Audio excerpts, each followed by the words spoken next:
Fala galera, nós estamos iniciando o terceiro episódio de A Direita em Todas as Direções. É mês de março, mês da mulher, e nós vamos receber aqui as 4 mulheres mais importantes do Brasil. Eu espero que nenhuma delas falte. Hoje nós estamos com a primeira delas, a deputada federal mais votada do Brasil, Bia Kicis. Oi, Thiago, um prazer estar aqui. Muito feliz de participar aqui do seu podcast. A alegria é toda minha. Obrigado por ter aceitado. Obrigado pelo seu apoio nas eleições de 2022. Eu fiz parte do grupo da Bia. Nós fizemos um trabalho belíssimo aqui no Distrito Federal, em que ela foi eleita como a deputada federal mais votada do Brasil e eu fui eleito deputado distrital. Obrigado, Bia, por ter aceitado o convite e obrigado pelo seu apoio. Bom, como já falei, né, super alegre de estar aqui. E parabéns pelos 2 episódios anteriores que você fez, né? O primeiro com a Zoe Martins, o segundo com o Alexandre Garcia. Menino, você não quer pouca coisa não, né? A Zoe não seria a primeira, só foi porque você declinou do convite e falou, leve a Zoe porque ela é jovem. Isso. Você é um deputado jovem. Que é um deputado jovem. Eu achei que seria bem legal você começar com uma jovem, né, que despontou tanto aqui no Brasil e que, né, ajudaria também a dar aquele... Foi muito legal. Aquela força para o seu podcast. Foi muito legal. Ela é fera demais, foi uma conversa muito legal. E hoje nós estamos estreando aqui, Bia, a Vânia, que está falando para a comunidade surda, para aqueles que não nos ouvem, mas agora vão ouvir a nossa conversa por meio da Vânia. Vânia, obrigado, é uma alegria ter você aqui. Vamos em frente. Nossa, Thiago, para dizer a verdade, né, no dia que saiu o resultado, no primeiro turno, o resultado para nós, né, deputados, primeiro eu vi a minha eleição, lógico, fiquei super feliz e impressionada com o número de votos. E aí eu fiquei naquela torcida muito grande, né, que pela Câmara Legislativa, quem seriam os candidatos que seriam eleitos, e quando eu vi que você foi eleito, nossa, aí a minha alegria ficou... Eu só não vou dizer que ficou completa, porque o presidente Bolsonaro não foi eleito aquele dia, né, e depois acabou não sendo eleito no segundo turno. Agora vamos deixar isso para lá, né? Não é o momento da gente falar disso agora, na introdução. A gente pode até falar depois no decorrer aí do podcast, né? Mas, assim, só para registrar a minha grande alegria por Posso ter contar você um bastidor? Pode, né? Agora já foi, né, gente? Vou dizer que não. A contagem dos votos acontecendo, eu andei 4,5 km de um lado para o outro enquanto as urnas eram abertas e o resultado aparecia, e conforme o negócio foi andando e a gente foi percebendo a Bia, rapidamente a gente percebeu que ela seria eleita, mas ali dos 60% para frente já havia uma expectativa grande que eu fosse eleito também, e a Bia me ligou 4 vezes. Thiago, vem pra cá. Vem. Você estava onde? No Instituto Conservador, Conservador Liberal. Conservador Isso. Liberal. E depois eu fui lá de noite e a gente teve a oportunidade de celebrar. No meu discurso de posse aqui eu falei que a gente dividiu as agruras e a vitória na campanha. Foi verdadeiramente uma honra. Eu fico feliz de me ver representado por você na Câmara Federal. Gente, vamos parar com a rasgação de seda agora. É verdade. Já tá tudo certo, né? Assim, você tá super feliz de eu ter sido eleito, eu tô super feliz de você ter sido eleito. Vamos pra cima agora. Chega de rasgação de seda. Prado, a sua missão vai ser editar, que a galera vai ficar nervosa vendo ela. Pô, mulher nervosa, velho, ela é briguenta, aguerrida. Não edita essa parte aqui, não. Essa parte você não edita. Você não é calma, não. Você é briguenta. Calma. Não, menina, você é briguenta. Eu sou mestre de reiki, professora de meditação. Eu sou calma. Imagina se você não fosse. Isso tudo me dá fibra, me dá força para lutar pelas... Mas eu sou calma, não sou nervosa. Foram 4 anos de um governo de direita, os seus 4 primeiros anos. Agora você vai para 4 anos de um governo de esquerda. Se forem só 4 anos, gente, eu tô feliz, tá? Porque o meu temor é que essa coisa aí, né, grude e não saia mais, do jeito que é na Venezuela, em Cuba. Então, se forem só 4 anos, gente, eu estou muito disposta a lutar, a brigar, a fazer uma oposição firme, né? E rezando muito para passar em 4 anos. Como é que você vê o início do seu primeiro mandato e o início do segundo em termos de atuação do governo federal? Bom, o primeiro mandato é aquela coisa de você ser base do governo, é uma posição muito mais confortável, né? Você ter acesso a tudo no governo, acesso ao presidente, acesso aos ministros. Isso facilita muito o trabalho, né? E uma coisa que a gente aprendeu lá na Câmara é assim, que a oposição grita e o governo vota. Então muita gente falava assim, mas por que só a esquerda fica falando? Porque às vezes é até uma questão de estratégia, porque você fala muito, usa muito o recurso da fala lá na Câmara dos Deputados para você obstruir votação. Então toda hora você pede a palavra, usa tempo de líder, porque eles queriam obstruir. Você gasta o tempo da sessão. E às vezes a sessão acaba, principalmente nas comissões, que derruba quando começa a ordem do dia no plenário, entendeu? Uhum. E o pessoal falava pra gente, não fica falando, deixa eles falarem. O que é a ordem do dia, Bia? A ordem do dia é a hora que começam os projetos que vão ser votados. Porque primeiro você tem o expediente, os breves comunicados, né? Que é a hora que os deputados sobem na tribuna para falar, fazer seus discursos. Você tem 3 minutos para falar, mas não tem nenhum projeto ainda sendo votado. Não tem a pauta ainda, né? Só discurso. Aí quando abre a ordem do dia, é a pauta que vai ser votada naquele dia. Aí começam as discussões dos projetos, tempo de líder. Aí você tem que falar sobre o tema que está em votação, tá? Bom, aí a gente aprendeu isso, né? Que a gente tinha que falar menos, mas não que a gente não pudesse falar nada, porque tudo que a gente fala reverbera onde? Na Voz do Brasil. Então eu comecei a ficar incomodada porque as pessoas falavam assim, por que só a esquerda aparece na Voz do Brasil? Aí eu falei, gente, realmente a gente não pode falar muito para não obstruir, mas um pouco a gente tem que falar. Precisa. Então, demorou um tempinho até você pegar o equilíbrio da coisa, como é que funciona, sabe? Agora, como oposição, vira a chave total. Agora é a hora da gente usar da tribuna, esgotar todo o tempo, falar muito, fazer questão de ordem, obstruir. Posso dizer o seguinte, aprendi a fazer oposição, observando ali a esquerda fazendo oposição, 4 anos de oposição sem dar um minuto de trégua.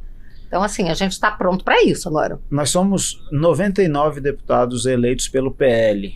Você é uma delas, proporcionalmente a mais votada do Brasil.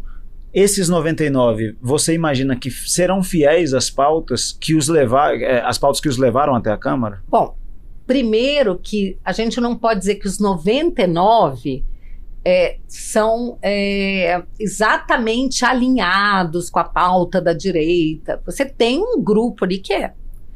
Mas tem um grupo que já era PL muito antes do PL ser o partido do presidente Bolsonaro, um partido à direita, um partido mais conservador. Né? Até mudou, né, o estatuto do PL, mudou, muita coisa mudou, as cores da logo do PL, tirou o vermelho, botou o verde e amarelo, né? Então o partido está realmente se posicionando mais à direita agora, né? A gente nota que o presidente do partido, o Valdemar, ele quer que o partido seja o partido da oposição firme, então isso é muito bom. Agora, tem alguns, a gente já sabe que tem alguns que inclusive vão votar com o governo do Lula. São poucos, mas tem, né? E tem aqueles que não são tão, não votam tanto a parte, são mais assim, municipalistas, né? Mais centro mesmo, tá. Mas são pessoas que vão votar com a gente, pelo menos quase sempre. Então, oposição haverá. Haverá, e não só dentro do PL. Nós temos muita gente boa em outros partidos, republicanos, PP, e em outros partidos, até no MDB tem gente que é conservador que vota com a gente. Porque assim, no nosso sistema partidário, a gente sabe, né, que muitas pessoas acabam entrando para um partido ou outro, porque é onde ela tem mais chance de se eleger. Nem sempre é o partido dos sonhos dela, né? Como é que são essas conversas, Bia, de bastidores? Porque a gente está falando de uma oposição que vai precisar se articular para conseguir fazer uma oposição e não ser atropelada por um governo que me parece que vem cheio de rancor e de ódio contra os conservadores. Como é que são essas conversas de bastidores? Elas existem? Existem. Nós estamos mesmo nos organizando. Então, assim, a gente tem grupo de oposição, grupo de WhatsApp, por exemplo, né, em que a gente tem oposição, que não tem só gente do PL lá dentro. Tem gente de outros partidos. Então, assim, cada um vai trazendo. Ah, gente, conheci o fulano, uma pessoa assim, ele tá no MDB, mas é conservadora. Eu mesmo trouxe outro dia um deputado que eu conheci quando ele era prefeito de Ariquemes. E ele tinha...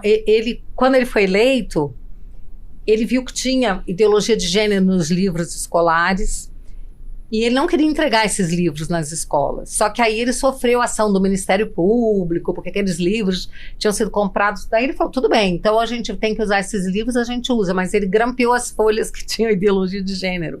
Aí o Ministério Público perseguiu. Então eu conheço essa pessoa, eu sei que ele é um conservador, mas ele está no MDB. Então eu conversei com ele, eu trouxe para o grupo. Então é muito assim, sabe? Você conhece um outro. Ah, esse fulano é do meu estado, eu conheço esse deputado. E a gente vai conversando, se articulando e ajuntando as pessoas, né? Esse trabalho toma tempo e gasta energia, né? Com certeza, é um trabalho de bastidores que não aparece, mas nós estamos buscando ter uma liderança de oposição, e aí você tem o líder da oposição, o líder da minoria, né? E os partidos têm que oferecer estrutura. O mais importante também, que as pessoas não sabem, assim, a gente depende muito da assessoria.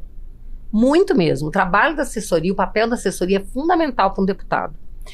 Então, até porque, gente, a quantidade de projetos que chegam para você votar, é impossível você conhecer a fundo todos os projetos. Então, você conta com esse trabalho da assessoria, com a orientação do partido. Para isso, você tem que ter uma assessoria forte, competente, muito técnica. Então, nós estamos trabalhando tudo isso. O PL, que é o maior partido agora, ele vai ter muitos servidores, muitos assessores. Então, nesse momento está sendo montado isso. Acabou aquela história de cabide de emprego. Não dá para ser assim, entendeu? Não dá para, eu vou botar alguém porque meu amiguinho é bonitinho. Não. A gente precisa de gente boa, competente, que vai realmente nos ajudar para que a gente possa fazer uma oposição firme. Perfeito. Bia, a direita brasileira estava adormecida. Nós vivemos décadas de um teatro das tesouras, onde não havia voz para quem pensasse diferente daquele pensamento de centro-esquerda, do progressismo ou dessa cultura woke. Surge um deputado do baixo clero, Jair Bolsonaro, que dá voz a dezenas de milhões de brasileiros. Esse deputado toma a liderança da direita no Brasil, se torna presidente da República. Perdemos a eleição, ou pelo menos o resultado das urnas não foi o que nós esperávamos que fosse. Agora, em 2022, como você enxerga a direita brasileira hoje? Assim, primeiro eu digo que eu tenho encontrado as pessoas muito aflitas. Realmente, a gente sabe o tanto que a gente conquistou, né, de um tempo para cá, tudo que a gente caminhou, desde o impeachment da Dilma, o Bolsonaro, o que o governo dele representou. A gente não conseguiu avançar em muitas pautas conservadoras, até porque teve pandemia e o governo teve que focar muito em questões reformistas, a reforma da Previdência, o novo marco do saneamento, uma série de coisas. Mas as pautas conservadoras estavam ali, né, prontas, né, no forno para serem trabalhadas. E esse segundo mandato que a gente esperava que o Bolsonaro tivesse seria o cenário ideal para a gente trabalhar várias pautas. Não aconteceu. Então agora a gente vai ter que fazer isso num cenário, num momento totalmente adverso, né? Vamos resistir 4 anos e em 2026 a gente vence novamente. A gente espera que sim. A gente vai ter que trabalhar para isso. Exatamente. A gente vai ter que trabalhar muito para isso, se organizar, trabalhar. Então eu vejo a direita, embora muitas pessoas estejam aflitas, muitos até querendo sair do Brasil, tirar o patrimônio daqui, tem muito essa questão dessa angústia, dessa visão, né, de que o Brasil está indo rumo a uma derrocada. Eu, por exemplo, que tenho mandato, eu tenho que estar aqui, eu tenho que representar as pessoas que confiarem em mim, e assim como eu, você também, e tantos outros parlamentares. E o bom é que a gente conseguiu eleger muita gente da direita, um partido grande, uma oposição grande. Então a gente precisa se organizar, trabalhar não só parlamentar, mas você tem os intelectuais de direita, jornalistas, influenciadores, várias pessoas. A gente precisa estudar, precisa resgatar essa juventude. Então, por exemplo, o projeto como Escola Sem Partido, né, é um projeto que a gente tem que voltar a mexer agora, a trabalhar. O homeschooling, o ensino domiciliar, é uma coisa que os globalistas estão de olho. Eles não querem que isso passe de jeito nenhum. Isso devolve a autoridade da educação para os pais. Exatamente, né? E eles precisam, os globalistas, os esquerdistas, eles precisam das crianças na escola porque as crianças são realmente, né, o alvo deles. Porque é ali que eles formam a militância, que eles ficam mantendo a militância eternamente, né? E também a questão do dinheiro, né? O dinheiro que você vê que a esquerda está desesperada para voltar com o imposto sindical obrigatório, a contribuição sindical, que foi retirada já por lei. Então, assim, eles precisam da militância, né, de doutrinar os jovens e as crianças e precisam do dinheiro que eles têm. Para financiar o projeto de poder. Exatamente. Agora, Bia, a gente tem uma direita que hoje, aqui no Brasil, está passando por um momento de tristeza, que foi a derrota do presidente Bolsonaro, agora em 2022, mas por outro lado, hoje ela existe. Sim. Né? É uma direita que existe. E aqui no Distrito Federal, a gente tem o Partido Liberal do DF, que é presidido pela deputada mais votada do Brasil. Como é que você enxerga a sua missão de liderar esse movimento conservador aqui em Brasília? Eu acho que é uma missão muito séria, né? Eu preciso me dedicar muito a ela, como tenho me dedicado. Conto com você. Conte comigo mesmo. Que é o nosso secretário-geral do PL do Distrito Federal. E eu tenho certeza, Thiago, que juntos nós vamos realmente fazer esse partido crescer. Nós queremos que as pessoas se filiem ao PL, né, o PLDF aqui no caso, porque a gente tem que usar a estrutura do partido para formar novas lideranças, para capacitar pessoas, não só para serem políticos, não precisa ser só no cenário da política, por dentro da política, mas nós precisamos ocupar espaços nos conselhos, né, conselho tutelar, uma série de coisas que sempre a esquerda, né, dominou. E a gente precisa capacitar as pessoas, e o partido serve para isso, porque no Brasil, pela nossa estrutura, inclusive constitucional, né, quem é responsável pela política são os partidos. Perfeito. Falando de partido e falando em partido político, Bia, a campanha de candidatos de direita, ela é bastante diferente, ela tem se revelado bastante diferente das campanhas tradicionais. Você foi eleito em 2018 com uma campanha barata, sim, que se pautou nos princípios e valores que você dizia que ia defender e depois realmente defendeu durante os 4 anos do seu primeiro mandato. E em 2022 você se reelegeu como a mais votada e eu fiz uma campanha bastante barata de R$150 mil, o que no nosso contexto político eleitoral é muito baixo, e saí vencedor também por causa das pautas e do apoio de quem defende essas pautas. Obviamente o seu apoio, o fato de ter concorrido no partido do presidente Bolsonaro, etc. Como é que você enxerga essa diferença de modelo de campanha? Uma campanha em que você precisa de muito dinheiro, porque, enfim, e outra campanha que é mais pautada em princípios e valores. Como é que você vê isso?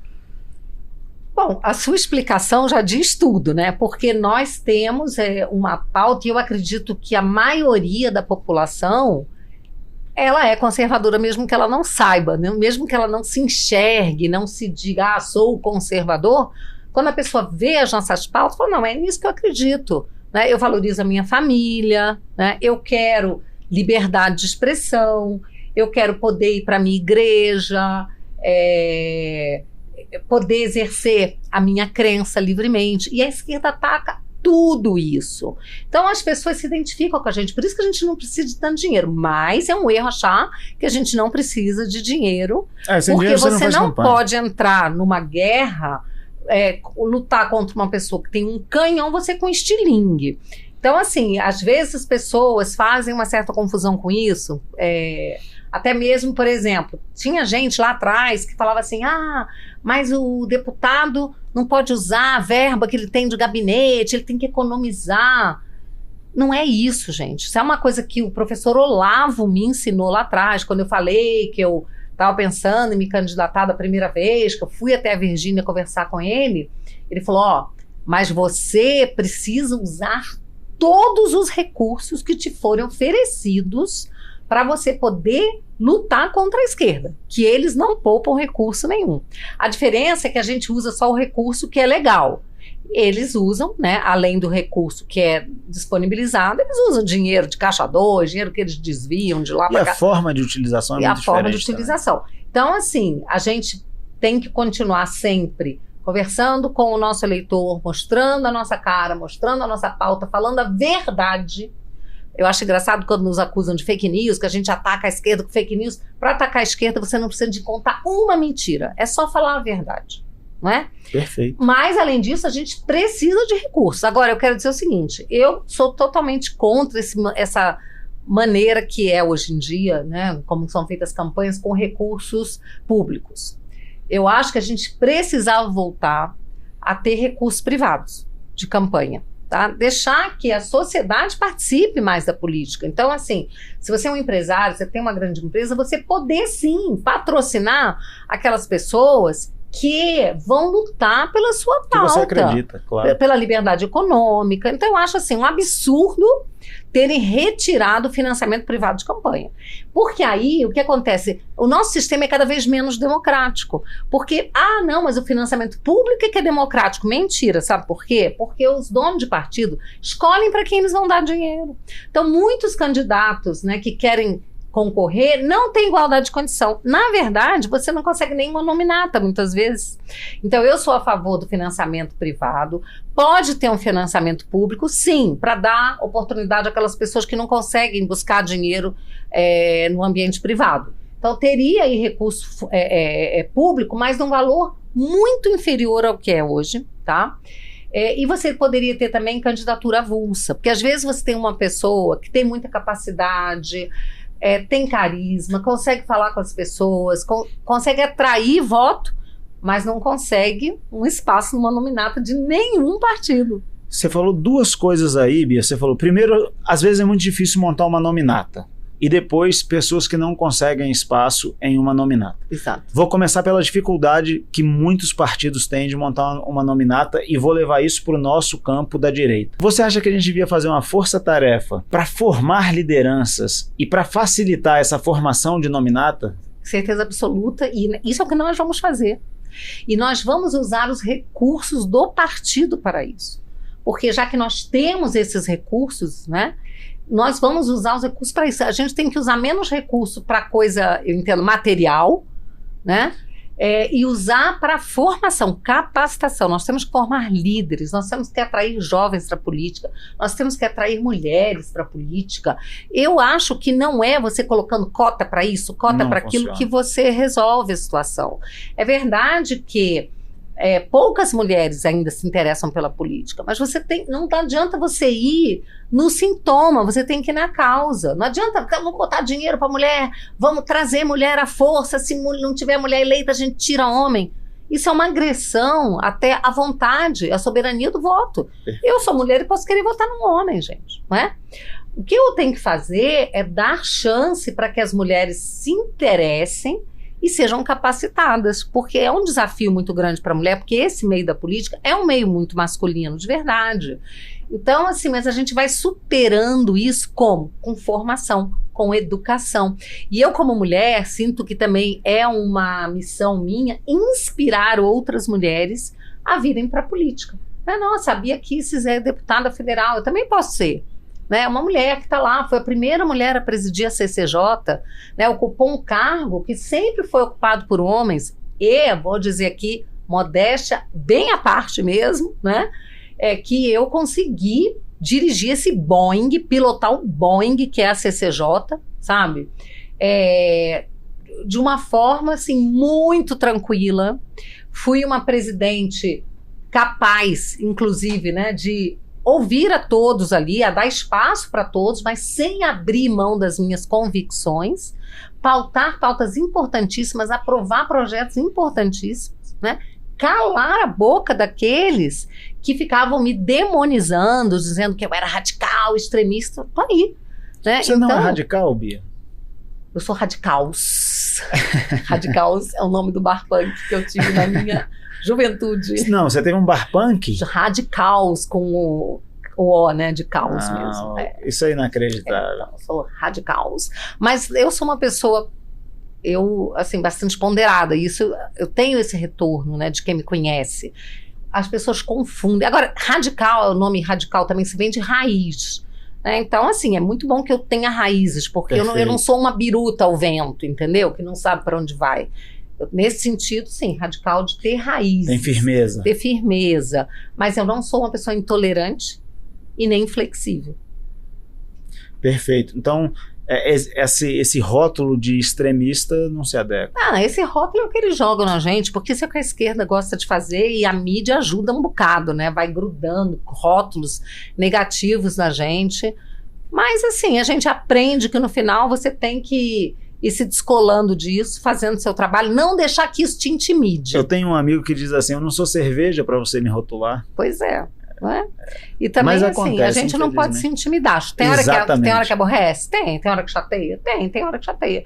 Mas aí você sacode a poeira e segue em frente. Bia, primeira conversa que a gente teve, eu te falei de um modelo de campanha que eu tinha feito em 2018. Você lembra disso? Lembro, muito bacana. Repetindo. Você foi replicando, né? Pegando cada pessoa para ir trazendo outro. Achei muito legal e você repetiu isso agora nessa última campanha e deu muito sucesso. Eu estava pensando nesse assunto de formação de lideranças, eu estava pensando em ensinar outras pessoas a fazerem isso. Você acha que vale a pena? Claro que besteira? Sim. Não é besteira nada. Tanto é que você está aqui, né? Deputado Thiago Manzoni. Né? Então, é muito bacana. Foi um insight que você teve. Né? Você botou em prática, realizou e funcionou. Eu tô pensando seriamente em ensinar outras pessoas. Vamos ver. Você sabe que o verdadeiro líder é aquele que forma outros líderes. Esse é o verdadeiro líder. Não existe líder que não deixe um legado depois dele. Exatamente. Né? Que não tenha sucessores. E essa coisa de você transmitir conhecimento, isso é uma coisa super importante. Né? Aliás, sabe um negócio que eu tava... sempre quando as pessoas me perguntam de você, de como é a Bia, sem ser a parlamentar, a pessoa... eu digo que você é a mesma pessoa, defende os mesmos princípios, os mesmos valores e que você tem esse desejo de formar sucessores. Isso é muito legal. O que o Bolsonaro fez, formando sucessores, entregando para o Tarcísio o governo de São Paulo, fazendo dos seus ministros senadores da República, isso é espetacular. Isso é um líder. Isso é um líder. Exatamente, espetacular mesmo. Ele não tem medo, né? Não tem medo. Não tem medo de dividir o bastão, de passar a bola, né? E não tem vaidade também. Não tem vaidade, exatamente. Porque outros querem tudo. Você vê aí que o Lula ele. Não formou um líder. Não Eles formou tiveram um líder. que tirar o Lula da cadeia para concorrer com o Bolsonaro, porque não tinha um filho de uma égua. Isso não corta. Não tinha um filho de uma égua. Não tinha um filho de uma égua. Entendeu? Para poder, né, representar ali a esquerda. Porque os postes que ele colocou, uma vez ele elegeu um poste, né? A Dilma. Não deu certo, deu no que deu. E aí o outro poste, que era o Haddad, ele não conseguiu eleger. Então... Bia, a gente começou falando da estreia do nosso programa aqui com a Zoe Martins. Tira a curiosidade de um monte de gente que me perguntou como é que nasceu a amizade entre Bia Kicis e Zoe Martins? Nasceu nos gramados ali do Congresso, em manifestação pró-impeachment. Da Dilma, em 2013, 2014. Não, acho que foi 2015. 2015. Acho que foi 2015. A Zoe era uma menina, 16 anos, né? E eu vi, assim, ela tinha muita vontade de aprender, muito curiosa, sabe? E muito focada também. E assim, no início demorou um pouco pra gente ficar amigas, né? Aí uma vez ela veio para participar de um evento aqui em Brasília, era um evento que falava da Venezuela e tal. Aí ela veio, participou desse evento. Aí a gente se aproximou um pouco mais, aí ela começou a me dar aula de espanhol à distância, eu comecei a fazer aula de espanhol com ela. Hablas? Nada, menina, é uma dificuldade para aprender Eu espanhol. hablo perfecto espanhol. Eu não, eu falo um perfecto portunhol. Hablo como nadie. Né? Eu não. Eu hablo como um portunhol, meu aqui, que vai enganando aí. É engraçado que eu sempre adorei... É mentira, eu não falo espanhol não. Tá? Eu sempre adorei estudar idiomas. Sempre tive uma inclinação muito grande para isso desde pequena. Eu era aquela tarada do inglês que andava com o dicionário de inglês embaixo do braço, fazia amigas americanas, brincava com elas. E nas férias ia para a escola americana para estudar, adorava. E aprendi inglês muito fácil desde pequena. Depois estudei 5 anos de francês, fui para a França, fiquei 2 meses lá, falava bem francês. Estudei 5 anos de alemão, falava bem alemão. arrumei um namorado alemão, então isso ajudou muito a falar alemão também. Verdade, é muito bom. E aí depois estudei um ano de italiano, falava aquilo. Agora, o espanhol, não tem jeito, sabe, o seu negócio não vai. E hoje em dia eu tenho vontade de falar espanhol, porque é super importante, né? É uma língua muito falada, é importante. Uma hora, quem sabe, vai, nem a Zoe não conseguiu dar jeito, não. Ela fala, não fala pra ninguém que eu fui professora de espanhol. Porque vai que alguém pede pra você falar. Não fala, porque é uma desgraça, então. Aí a gente ficou muito amigas, né? Eu acho que a Zoe me vê um pouco como mãe. E eu acabo que vejo a Zoe um pouco como filha. Acho que é porque eu só tive 2 meninos, né? Então, ela veio, trabalhou comigo 1 ano, depois ela foi para São Paulo, e a gente ficou muito amigas, apesar da diferença de idade enorme, né? Mas eu acho que a gente tem um pouco esse vínculo, assim, meio de mãe e filha. E as pessoas acham a gente parecidas, e muita gente pergunta se ela é minha filha, se eu sou parecidas, mulher. Aguerridas. Também. Bia, olha só, você falou, tem 2 filhos. Como é que é a pessoa procuradora do Distrito Federal, tá ali já chegando numa fase da vida em que a pessoa quer sossego, vai se aposentar, né? Quer sossego, e aí de repente, deputada federal, os filhos, como é que é isso dentro da família? Cara, foi uma coisa assim muito inesperada, porque eu nunca pensei em ser política. O dia que eu passei no concurso da procuradoria, foi o concurso dos meus sonhos, eu tomei posse, falei, gente, eu vou ficar aqui até me aposentar. Só que eu achava que depois de me aposentar, eu fosse só, né, descansar, outra fase de vida. E aí fui muito feliz como procuradora, muito dedicada. Eu tenho isso, sabe? Tudo que eu faço muito por inteiro, eu me entrego, eu me dedico demais. Além de procuradora, depois lá pelas tantas eu virei mestre de reiki, fiz a escola brasileira de reiki, professora de meditação, então, mas eram pra duas coisas... Para se acalmar um pouco, né? Eram 2 coisas, eu sempre fui muito calma, pacífica demais. Antes de entrar na política, Thiago, eu nunca tive um inimigo na vida, pra você ter uma ideia. Agora é uma beleza, né? Mas, assim, eu nunca tinha tido inimigo. Eu sempre fui uma pessoa muito tranquila, muito cordata. Eu fui corregedora-geral da Procuradoria por 2 mandatos e não fiz um inimigo. Sempre fui muito justa, tratava com muita justiça os procuradores, né? Aqueles que tinham problema, eu chamava... tentava dar chance, mas assim, quando eu vi que tinha um que realmente o negócio era difícil, não ia, eu também era rigorosa, mas não injusta, nunca fui, tá? Mas você ia perguntar uma coisa, o que eu ia falar então, porque eu ia te interromper, porque essa figura da política Bia Kicis, às vezes esconde a pessoa da Bia Kicis, e o público em geral às vezes só vê a política. Sim. E tem a política aguerrida, porque eu brinco que você é aguerrida, e de fato você é. E é uma aguerrida, é uma pessoa aguerrida que luta pelos nossos princípios e valores, mas ao mesmo tempo no trato, nos bastidores, é uma pessoa dócil realmente. E que faz amizade com muita facilidade. É verdade. E eu sou uma pessoa que tenho amigos desde a infância. Então, eu sou uma pessoa que conserva as minhas amizades também, sabe? Guarda as raízes. Exato. E, bom, aí quando eu resolvi começar a ser ativista, não é que eu resolvi ser ativista. O que te deu? Foi entre o primeiro e o segundo turno de 2014, quando eu pensei que a Dilma poderia ser reeleita. E eu pensei, não, a gente não merece isso. O Brasil não merece isso, eu não mereço isso, ninguém merece. Sabe aquela coisa?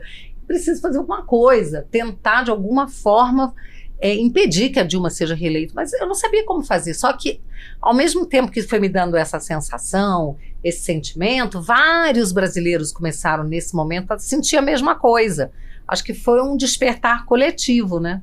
E aí eu falei assim, eu falava com uma amiga, falava com outra, como é que a gente faz, né, para lutar contra o que está acontecendo, tentar impedir? A gente não sabia, a gente pegava a bandeira do Brasil e ia para frente do Congresso, e aí começava a encontrar um monte de maluco que estava ali fazendo a mesma coisa, meio sem saber o que fazer exatamente. Sem uma liderança. Sem nada, assim. Aí a gente começou, aí... Eu fui conhecendo algumas pessoas, entrei por um grupo chamado Foro de Brasília. Era um grupo formado por juízes, promotores, policiais federais, delegados, militares, um monte de gente que estava ali em contraposição ao Foro de São Paulo, que a gente estava descobrindo a existência do Foro de São Paulo, que o professor Olavo falava, e a mídia dizia que era mentira, que não existia. Aí eu me espantei, que eu comecei a ir falar com alguns parlamentares, e falei com um senador, não sei o quê. Aí mencionei o Foro de São Paulo, ele falou, o que é isso? Eu pensei, cara, um senador da República não sabe o que é o Foro de São Paulo. Então eu fui vendo, tinha muita coisa estranha. E aí comecei, né, a ir pra rua, acampar, para subir em carro de som, falar, né. Aí entrei por Revoltados Online, que era uma página de direita, a primeira que tinha, do Marcelo Reis e da Meire Lopes. E daí eles me convidaram, né, para entrar nessa página, fazer parte. Aí eu comecei a gravar vídeos, e aí eles postavam um vídeo. E o meu vídeo, assim, em 1 hora tinha, assim, 50 mil visualizações. Eu quase caía para trás. Era uma loucura isso, eu nunca imaginei, entendeu? Então eu comecei a ficar conhecida no Brasil todo. Aí tinha uma manifestação pró-impeachment na Paulista, tava eu lá, em cima do carro de som, falando para 1 milhão de pessoas. Era uma loucura. Era uma coisa totalmente inesperada para mim. Mas eu não queria ser política, eu não pensava, eu era ativista, achava que assim eu estaria fazendo o meu papel de cidadã. A essa altura, o que seus filhos achavam disso tudo? Bom, o Samuel, ele falou assim, mãe, cara, eu tô muito, parabéns, tô adorando ver você como ativista, uma cidadã, tô adorando isso. Eu falei, nossa, meu filho tá gostando, então mais um motivo para eu continuar, né? O Guilherme já não se envolvia tanto, assim, né? Mais focado nos negócios, empresário e tal, né? Mas assim, o Samuel me deu muito esse retorno. Aí, o dia que eu resolvi, né, começar a cogitar da ideia de me candidatar, primeira coisa, reunião de família. Aí falei com eles, meu pai que estava morando comigo, falei, olha só, tô pensando aqui, quem sabe entrar pra política e tal. Aí o Guilherme falou, mãe, você acabou de se aposentar, pra que você vai fazer isso, cara? Vai curtir a vida, vai viajar, vai conhecer o mundo todo, curte a vida. Aí ele olhou pra mim e falou assim, você não vai fazer nada disso, né, mãe? Ah, então se candidata. Ele viu que eu não ia, assim, curtir a vida, né? Eu tava num momento ali lutando por algo, assim, né? E o Samuel já, né, o Samuel é engenheiro mecatrônico, aquela cabeça mais assim, aí ele já veio com um papelzinho. Tá, mãe, e aí, então vem cá, quais são as suas bases? Onde que você... Aí eu falei, para, filho, calma, que base? Você tô só perguntando. Eu só tô assim, pensando, não tem base nenhuma ainda, não sei o que e tal, né? Foi muito engraçado. Aí eu falei assim, eu vou conversar com o professor Olavo, ver o que ele acha, né? Aí fui lá, na Virgínia, conversar com ele. E ele falou, você tem que ir. Eu falei, professor, não tô entendendo. Eu achei que você fosse falar, não, vai.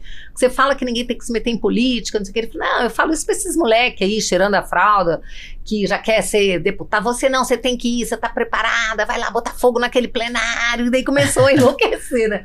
Falei, se eu for, você tem que se lembrar que você é um dos responsáveis por isso. E não vai depois, né, tirar o corpite fora não, né, brincando e tal.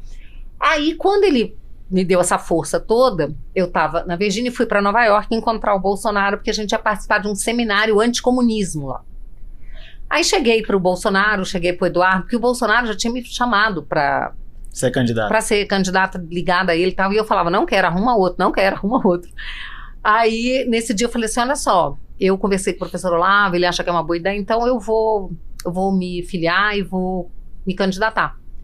Aí eu lembro que o Eduardo Bolsonaro falou, pô, Bia, lógico, pô, você tava marcando touca, ele falou assim, não sei o que, eu falei, então tá. Aí eu voltei de lá, e alguns meses depois me filiei ao PSL, quando o Bolsonaro decidiu que ia pra lá, né?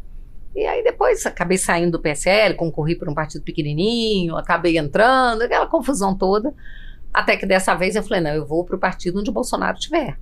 E a essa altura, os meninos, eles olham e... Eles me dão muita força. Legal. Eu noto que eles têm muito orgulho, sabe, assim, de ver o que eu faço, tanto que eu sou dedicada, luto pelo Brasil. Eles realmente, eu noto que eles têm muito orgulho. Eles têm a sensação que perderam a mãe? Não, para a política? Não, eu acho que povo? não. Assim, já aconteceu, tipo, do filho mandar mensagem, mãe, eu tô ligando pra Adriana pra agendar um horário com você, porque eu não tô conseguindo falar contigo há 2 dias. Já aconteceu isso também. Né? Normal. Mas assim, aí você percebe que de repente você está exagerando um pouco, né? Político trabalha muito? Nossa Senhora, não, político assim, sabe aquela coisa, a gente não tem expediente, né? Você não é político de 8 às 6, de segunda a sexta, ser político o tempo inteiro. Só que aí, assim, no início, eu exagerei demais. Eu não tinha tempo para absolutamente nada. Era política 24 horas por dia. Depois de uns 3 anos nesse ritmo alucinado, eu comecei a ver que eu precisava cuidar de mim. Aí eu fui começar a malhar, porque eu estava ficando muito desgastada.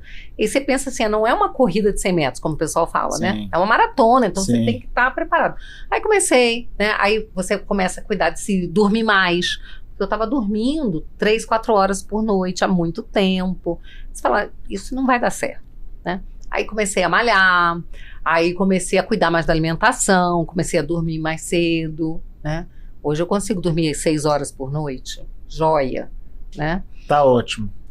Tá muito. Também não dá pra... Dormir mais do que isso. Fica difícil. Assim, um Fica domingo difícil. você consegue dormir mais, um sábado, mas pelo menos eu sinto assim, eu tô cuidando mais de mim e da família. Então assim, não, gente, ó, esse domingo, vai ter não sei o que. Não, esse domingo eu vou ficar com a família, né? Um almoço de família. Então assim, eu comecei a colocar um pouco mais de ordem na casa, porque é necessário. Se tem uma ideia equivocada que as pessoas têm é que político não trabalha. Político trabalha. Tem muitos políticos que trabalham para si mesmos e tem os que trabalham para o povo. Mas Graças eu te confesso a Deus, que eu adoraria que os políticos da esquerda trabalhassem menos. Pronto. Cara, eles trabalham demais também. E a gente tem que sempre superar isso. A gente tem que trabalhar mais ainda. Sempre, sempre. Posso fazer umas perguntas polêmicas, Bia? Tô livre? Dinheiro público pro carnaval.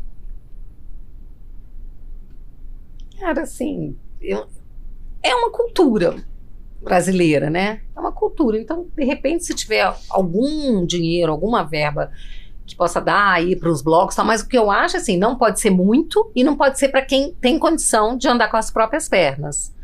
Entendeu? Então, não vou dizer assim, sou totalmente contra, não, porque é dinheiro para cultura, mas tem que ser com moderação. Ok. Cargos vitalícios e salários de 35 mil para as esposas dos ministros do Lula. Gente, é muito absurdo isso, né? Muito absurdo. Nepotismo, uma série de coisas, né? Pode não se enquadrar no conceito exato de nepotismo, mas de uma forma ou de outra, porque assim, é um desvio de finalidade, porque você sabe que eles estão fazendo o que eles sabem fazer, aparelhando as instituições. Então, assim, aparelhamento de instituição não é uma coisa legítima. Tem um desvio de finalidade aí, né? Então eu acho que é uma coisa que a gente tem que pensar, mas a gente tem que lutar contra isso, a gente tem que recorrer. O problema é que hoje você vai recorrer a quem, meu amigo? Difícil saber a quem. E difícil poder falar também sobre esse assunto. Trocamos Paulo Guedes por Fernando Haddad. E agora? Traz o nariz de palhaço. Não, fala sério. Traz o nariz de palhaço. Traz o nariz de palhaço, pelo amor de Deus. Sabe, o Bolsonaro ficou anos sendo ridicularizado por causa da história do posto Ipiranga. E a verdade é que o posto Ipiranga sabia tudo de economia. Nunca tive dúvida disso. Aliás, você apresentou Paulo Guedes a Bolsonaro. Exatamente, isso é uma coisa que eu tenho o maior orgulho, tem no meu currículo, e eu tenho o maior orgulho de ter participado desse encontro, né?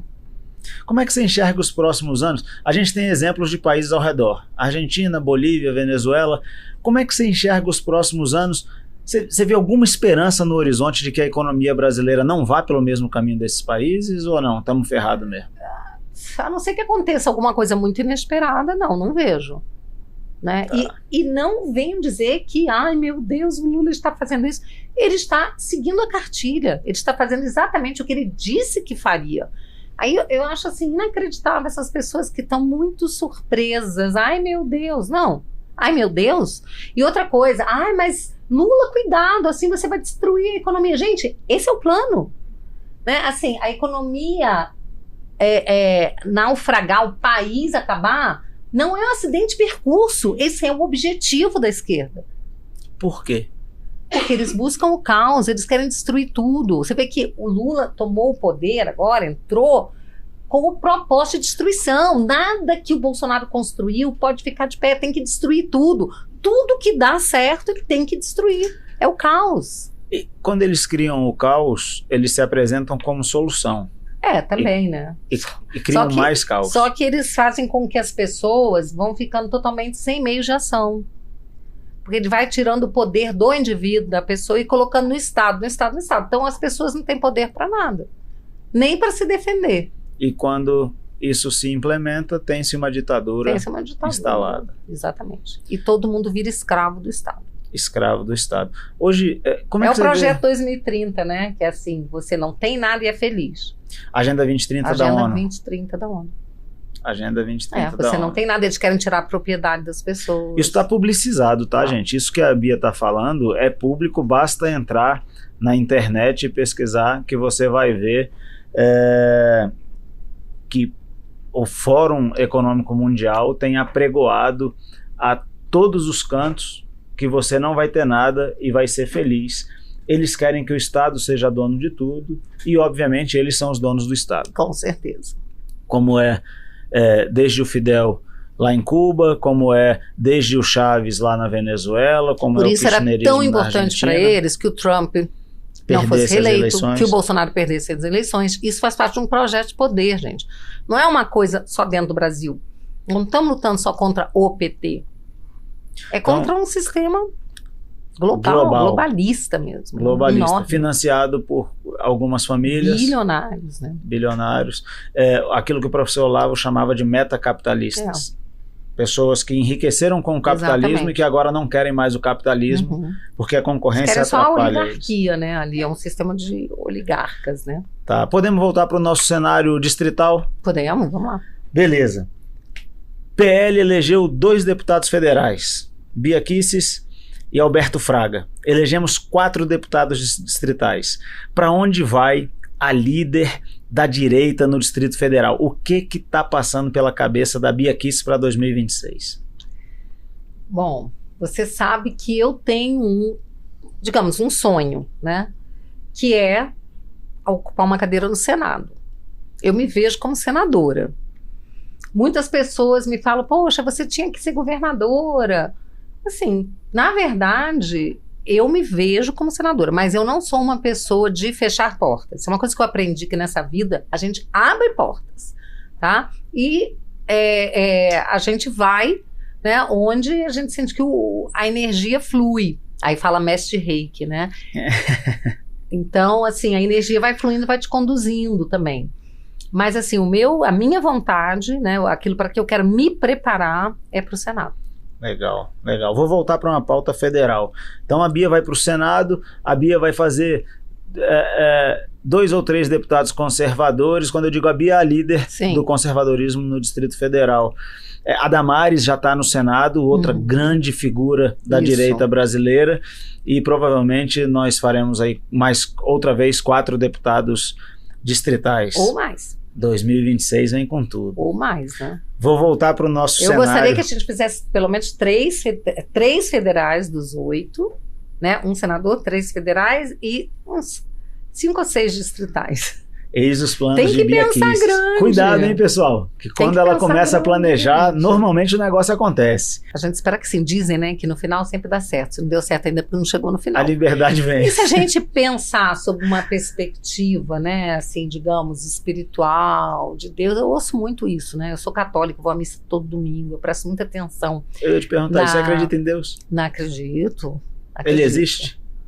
Existe. Eu acredito que sim, né? Acredito que sim. Eu acho assim, que para tudo existir, esse universo, tudo existir sem Deus, eu acho que fica muito mais difícil de você compreender, né? Tudo isso é um grande acaso. Acho que é muito mais difícil você compreender isso do que compreender a existência de Deus. Então, assim, eu presto muita atenção. Eu gosto muito de escolher a missa que eu frequento pelo padre que celebra, né? Eu gosto da homilia, eu gosto de... Entendeu? Então, assim, eles sempre falam isso, né? Que tem um propósito de Deus. Então, às vezes a gente não consegue entender. Às vezes a gente não consegue alcançar. Aí entra a fé.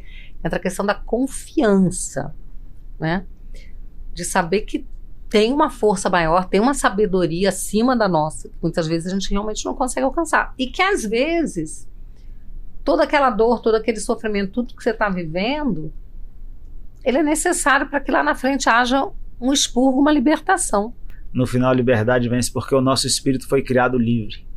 Porque o Deus que criou o nosso espírito é um Deus de liberdade. Sim, nós temos livre arbítrio e essa é a maior prova, Ele né, nos fez da livres. liberdade. O nosso espírito é livre, a liberdade sempre vence, vai vencer. Não importa quanto tempo dure a opressão. Exatamente. No final a liberdade vence. Eu confio nisso. A única coisa assim, que a minha ansiedade, né, eu queria que isso se resolvesse, que eu pudesse ver ainda, né, o resultado de tudo isso. Eu não sei quanto tempo vai durar isso daí, eu não sei nem quanto tempo eu continuarei por aqui, né?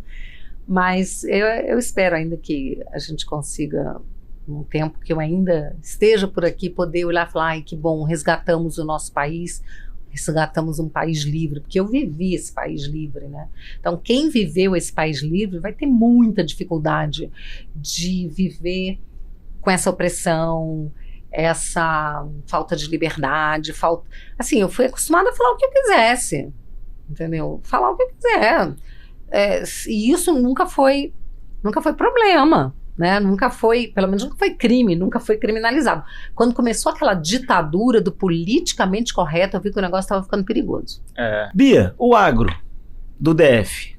Bom, o agro do DF é uma pauta prioritária para mim, tá?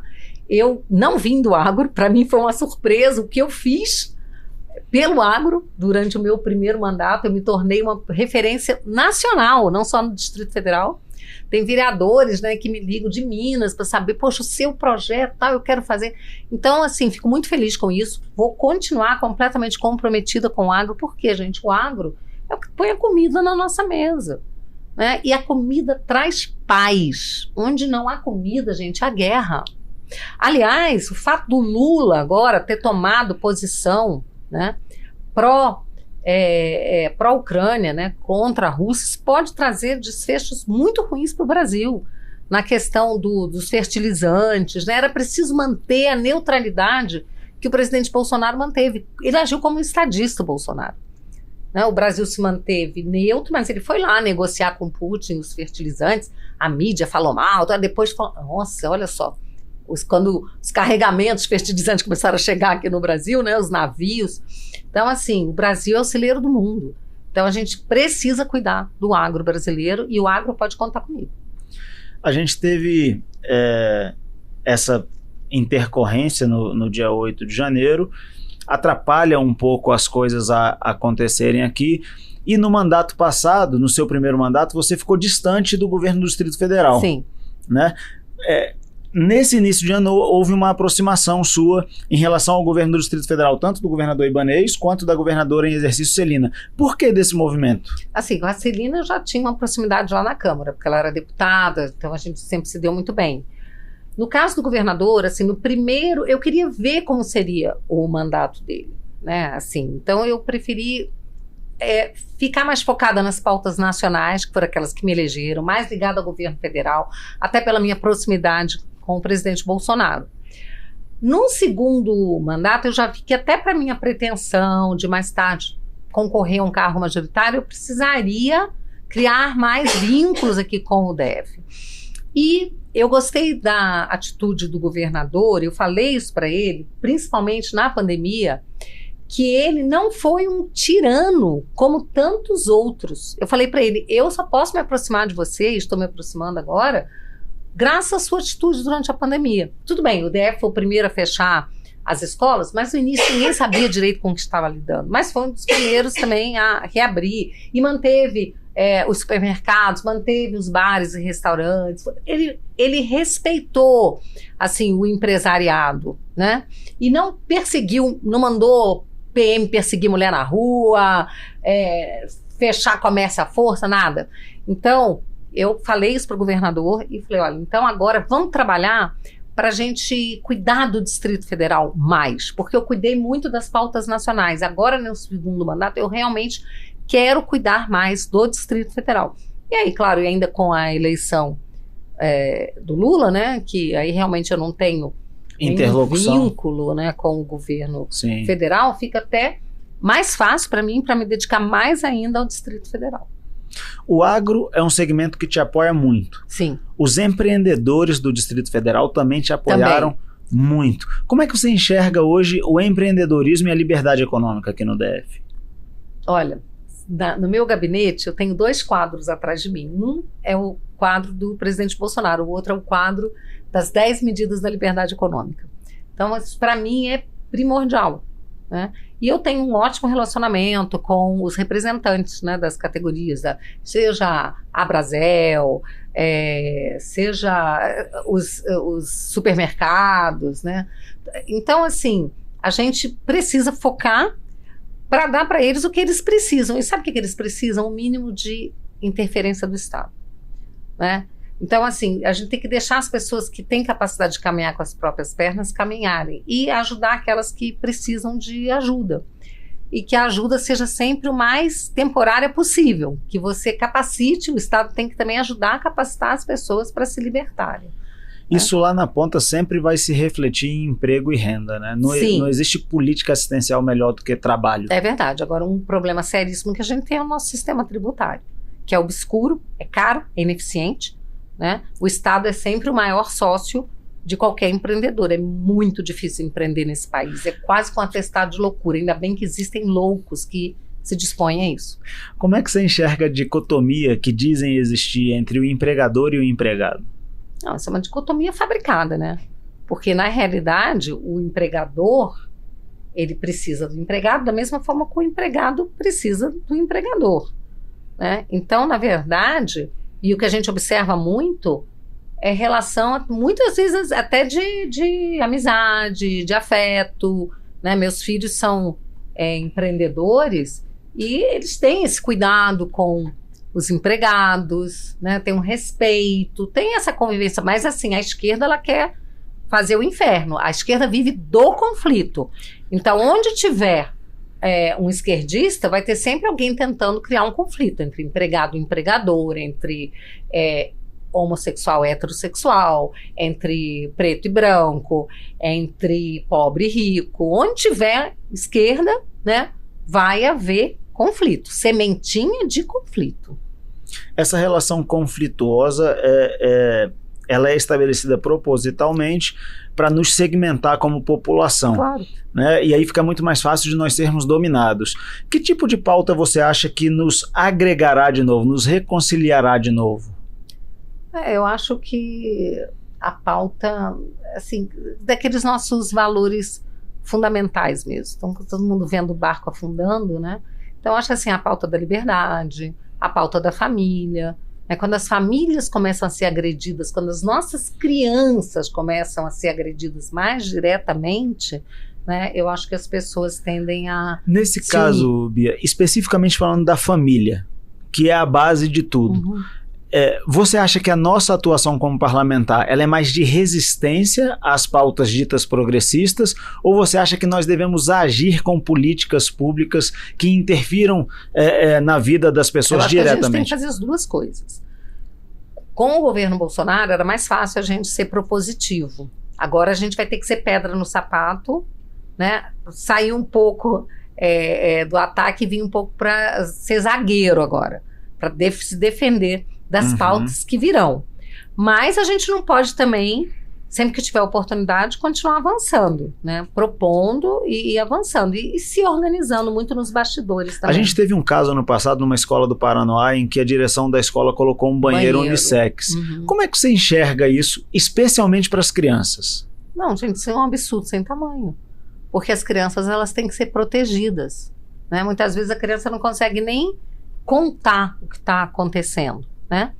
Então, assim, quando você coloca menino com menina no banheiro, né, hoje a gente pode dizer o seguinte, que existe banheiro para homem e banheiro para trans. Não tem mais banheiro para mulher. A mulher está perdendo seu espaço, né? E isso numa escola, isso é uma agressão sem tamanho, porque quando você manda sua princesinha para a escola, seu filho, seu príncipe para a escola, você quer que ele esteja num ambiente seguro, para você poder trabalhar em paz, não é?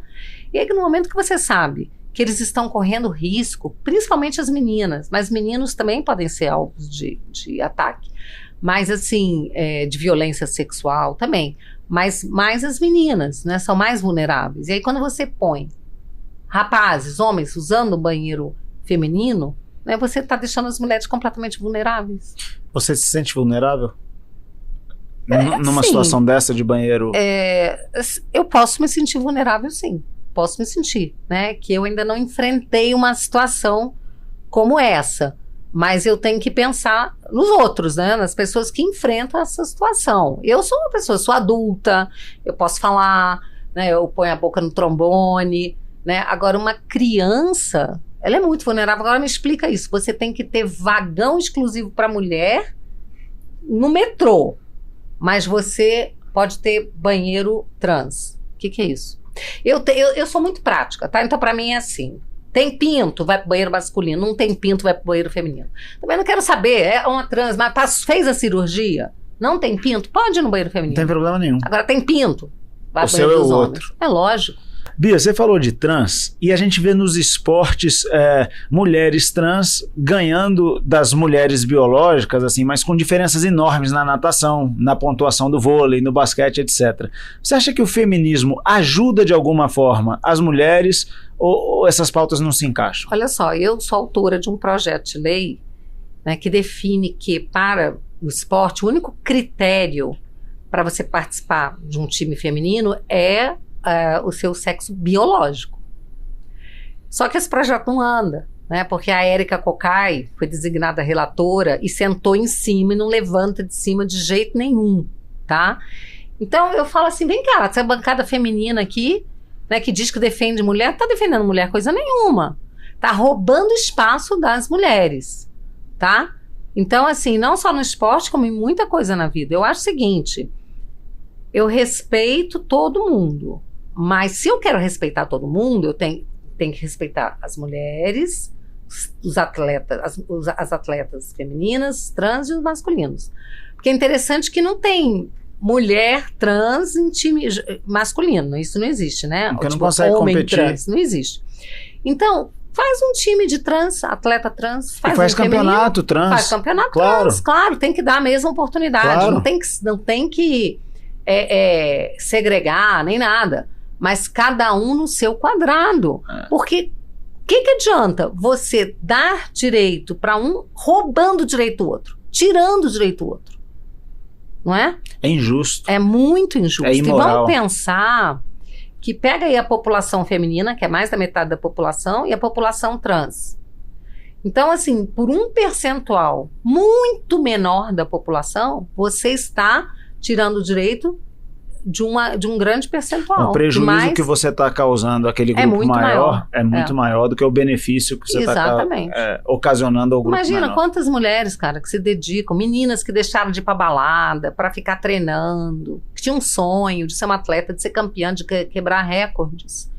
E hoje ela vê o sonho dela indo pro ralo. Porque chegou um atleta trans que tem uma diferença biológica enorme. Enorme, de força, de velocidade. Isso é desde o ventre, assim, é biológico. O bebê, quando tá na barriga da mulher e vai nascer homem, ele toma um banho de testosterona, que aquilo repercute na vida dele toda, na formação óssea, na formação muscular, na formação neurológica. Homens e mulheres são diferentes, como o sol é diferente da lua. E desculpa, se você não enxerga isso, eu não sei, sério mesmo.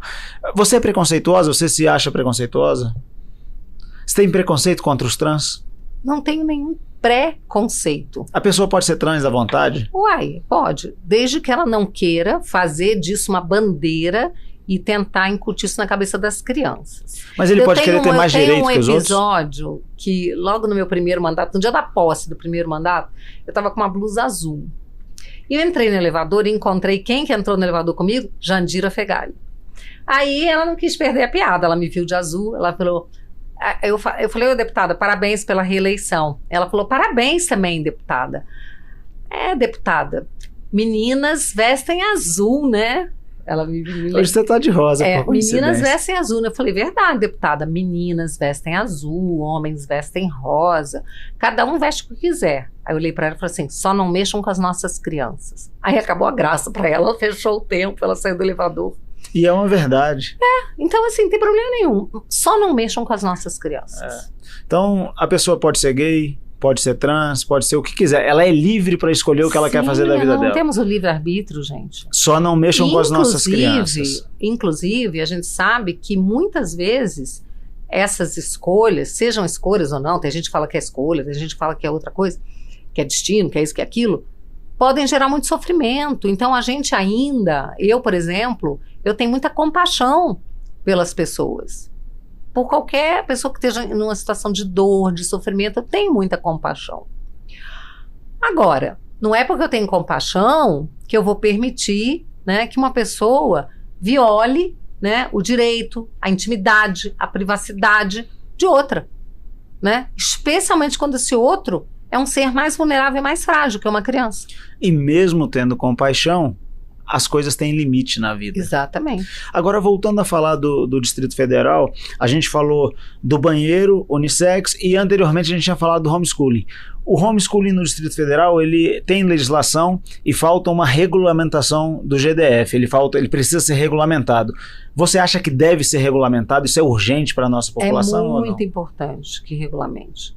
Inclusive, nós aprovamos a lei do homeschooling na Câmara, mas está parado no Senado. E agora, claro, que com esse governo federal vai ser muito mais difícil ser pautado, ser sancionado. Ainda que no Senado seja pautado e aprovado, a gente sabe que o Lula vai querer vetar, porque a esquerda é totalmente contra o homeschooling. Claro, eles querem as crianças nas escolas para poder doutrinar. Então, eles tratam o homeschooling como se fosse um inferno, e não é. E eles dizem que defendem as minorias, não defendem coisa nenhuma, porque o homeschooling é feito por uma minoria de pais. Cadê o direito dessas minorias? Cadê? Eles não respeitam coisa nenhuma, eles respeitam só aquilo que serve à causa deles, e nada mais. Não respeitam a mulher, não respeitam a minoria, não respeitam o negro, não respeitam ninguém, eles respeitam a causa deles. E aí a gente vai ter força para derrubar o veto, né? Mas aqui no Distrito Federal, que já tem a lei, é só regulamentar, é muito importante que se regulamente, para que os pais tenham mais tranquilidade. Podemos contar com a sua ajuda para fazer isso acontecer? Eu espero que a gente possa contar com a sua. Eu já estou trabalhando por isso. Ótimo. Você, como deputado distrital, eu vou levar minha federal para despachar com a secretária Elvia. Pode levar. Inclusive, eu gosto muito da nossa secretária de Educação. Ela é nota 1000. Ela é uma mulher fantástica, tá? Muito bacana, muito equilibrada, né? Uma pessoa com quem eu tenho um bom relacionamento. E acho que vamos trabalhar isso, sim. Vamos trabalhar? Vamos trabalhar. Então, ó, há um compromisso aqui do deputado distrital e da deputada federal de que nós vamos trabalhar pela regulamentação do homeschooling pelo governo do Distrito Federal. Parabéns à Câmara Legislativa, a legislatura passada, que aprovou esse projeto. Bia, estamos caminhando para o final. Um bom livro. Nossa Senhora. Gente, não, o meu livro de reiki é excelente, mas assim, eu gosto muito, eu vou falar aqui do Olavo. Fala. Porque eu acho que aquelas pessoas que, eu gosto muito do Jardim das Aflições, gosto muito mesmo, sabe, foi um livro que eu amei ter lido, Jardim das Aflições. Eu gosto também, você tem aí o Imbecil Coletivo. Eu acho que é muito importante a pessoa começar, quem ainda não leu, começar a ler o Olavo, porque aí a pessoa vai ter um despertar diferente. A obra do Olavo é espetacular. É espetacular. As pessoas que pegaram o finalzinho dele ali no YouTube e tal, não têm a dimensão da obra que ele deixou e de como essa obra influenciou o que a gente vive hoje e o que hoje existe de direita no Brasil, né? Começou um trabalho lá na década de 80, com o professor Olavo. Um lugar,